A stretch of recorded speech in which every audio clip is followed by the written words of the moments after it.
சட்டப்பேரவையில் கொறடா என்பது மிக முக்கியமான பணியாக உள்ளது. அதிமுக 2 அணியாக பிரிந்துள்ள நிலையில் அக்கட்சியின் கொறடா உத்தரவு இன்று மிக முக்கிய பங்கு வகிக்கும் என கருதப்படுகிறது.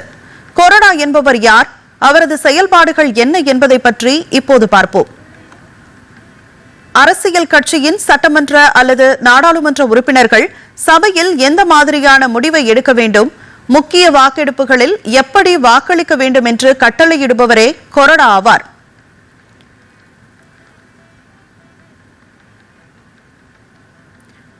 வழக்கமாக அந்தந்த கட்சியின் சட்டமன்ற குழு தலைவரால் கொறடா நியமிக்கப்படுகிறார். கட்சி ஒழுக்கத்தை காக்கவும் சபை நடவடிக்கைகளில் கட்சியின் நிலைப்பாட்டை நிலைநிறுத்தவும் கொறடாவின் பணி மிக முக்கியமானதாகும்.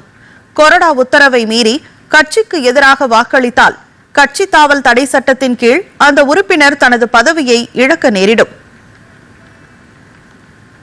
கட்சியின் மொத்த உறுப்பினர்களில் 2/3 உறுப்பினர்கள் பிரிந்து சென்றால் அது கட்சி தாவலாக கருதப்படாது.